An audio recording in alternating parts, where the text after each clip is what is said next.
뭐 돌풍 팀이라고 하기보다는 조직적으로 잘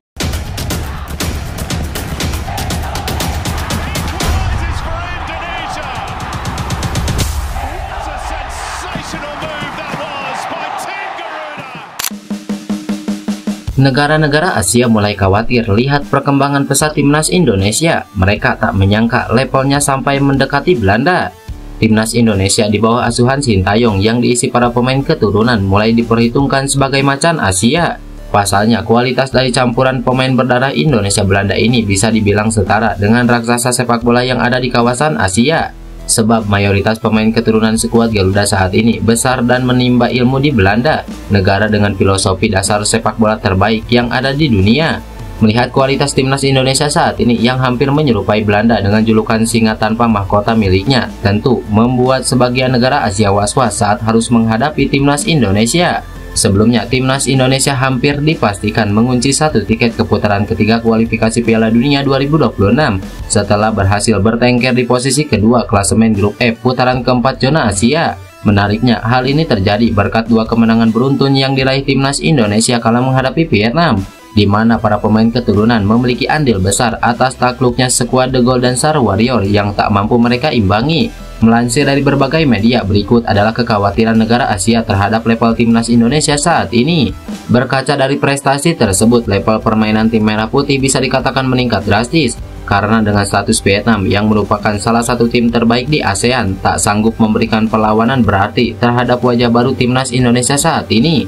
Jika berbicara soal kualitas skuad Garuda, maka talenta terbaik yang dikumpulkan PSSI dan Sintayong ini tak perlu diragukan lagi. Mulai dari lini pertahanan yang saat ini dipimpin oleh JIJS, di mana dia dipilih karena memiliki penampilan elegan bersama Venezia FC yang berpotensi mendapat promosi ke Serie A di akhir musim nanti.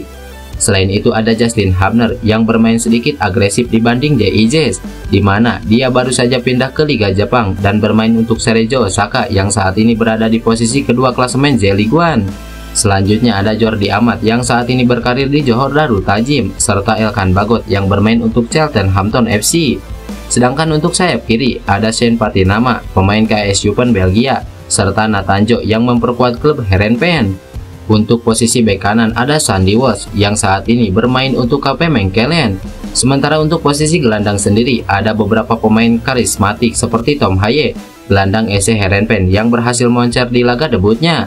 Tak hanya itu saja, ada juga sosok Ivar Jenner yang memperkuat klub FC Utrecht. Sedangkan untuk posisi penyerang, ada Ragnar Oratmangun, pemain Fortuna Sittard yang menjadi harapan baru skuad Garuda. Selanjutnya ada Rafael Struijk, pemain ADO Den Haag yang kerap memberikan ancaman lewat agresivitasnya.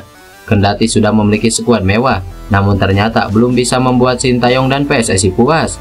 Sebab dalam waktu dekat, pemain dengan kualitas menjanjikan akan segera bergabung menambah komposisi skuad Garuda. Kabar terbaru, sosok Kelvin Verdong yang merupakan pemain terbaik milik NEC Nijmegen hampir merampungkan proses naturalisasi timnas Indonesia. Timnas Indonesia U23 versus Korea Selatan, Yong Jun Lee ancaman Garuda Muda. Timnas Indonesia U23 dipastikan menghadapi Korea Selatan U23 di babak perempat final Piala Asia U23 2024. Penyerang Korea Selatan Yong Jun Lee patut diwaspadai Garuda Muda karena menyandang gelar top skor. Hingga babak penyisihan grup Piala Asia U23 2024, Yong Jun Lee merupakan pencetak gol terbanyak Korea Selatan dengan torehan 3 gol. Yong Jun Lee merupakan penyerang ujung tombak Korea Selatan yang mencetak gol penentu kemenangan melawan Uni Emirat Arab dan Cina di babak penyisihan grup B. Yong Jun Lee bahkan memborong 2 gol saat negaranya menghadapi Cina di matchday kedua. Dengan postur tinggi mencapai 190 cm, Yong Jun Lee bukan cuma punya kecepatan dan kekuatan. Duel-duel di udara menjadi kunci kekuatan Yong Jun Lee dalam memenangkan bola. Penyerang Gimcheon Sangmu yang sedang dipinjamkan ke Suwon FC ini kemungkinan bakal menjadi momok bagi pertahanan timnas Indonesia yang dikawal Rizky Ridho dan Justin Hubner. Keduanya diharapkan mampu menempel ketat Yong Jun Lee dengan mematikan langkahnya. Pelatih timnas Indonesia Sintayong akui sangat berat melawan negaranya sendiri. Pelatih tim nasional Indonesia U23 Sintayong mengakui perasaannya berat karena harus menghadapi negaranya sendiri saat tim Garuda Muda akan bertemu Korea Selatan di perempat final Piala Asia U23. Sebenarnya Sintayong sudah pernah membawa timnas Indonesia U19 menghadapi Korsel pada pertandingan uji coba beberapa tahun lalu. Namun kali ini tim asuhannya akan memainkan pertandingan hidup dan mati yang berpengaruh terhadap langkah selanjutnya timnas Indonesia. Ini adalah pengalaman pertama saya untuk bermain melawan negara saya sendiri, dan sejujurnya ini sulit bagi saya. Jika saya tidak pernah melatih timnas Korea Selatan, mungkin tidak sesulit ini. Saya melatih timnas U23, U20 dan senior Korsel. Saya hanya memikirkan menyanyikan lagu kebangsaan bersama pemain Korsel lainnya. Saat itu, saya melakukan yang terbaik untuk melawan negara lain bersama timnas Korsel. Maka ini benar-benar berat bagi saya, ujar Sintayong. Sebelum berakhirnya fase grup B, Sintayong berharap tim asuhannya yang lolos ke perempat final sebagai tim peringkat kedua grup A akan bertemu Jepang yang diperkirakan akan menjadi juara grup B. Namun Korsel kemudian lolos sebagai juara grup B untuk ditantang Indonesia.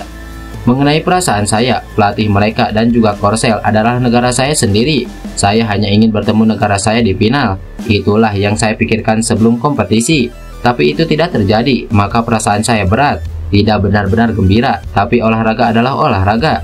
Pertandingan adalah pertandingan. Kami akan melakukan yang terbaik, jelas Sintayong.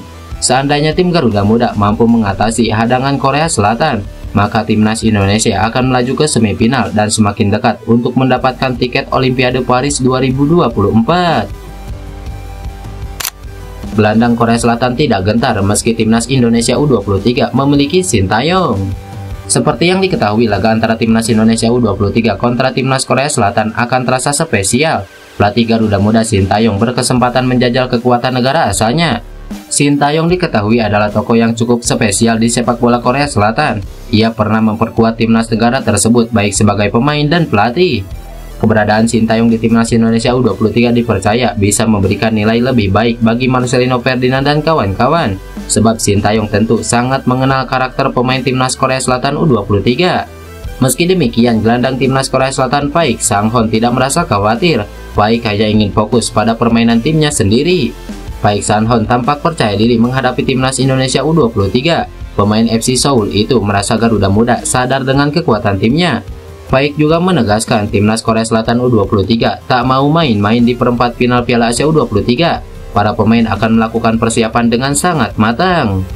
Kehadiran pelatih Sintayong tidak akan mempengaruhi permainan kami. Kami akan fokus pada permainan kami dan meraih hasil bagus dengan satu-satunya tujuan melaju ke putaran final Olimpiade. Indonesia juga tahu bahwa kami adalah tim yang kuat, jadi kami berusaha mempersiapkan diri dengan baik, ujar Paik Sang-hoon.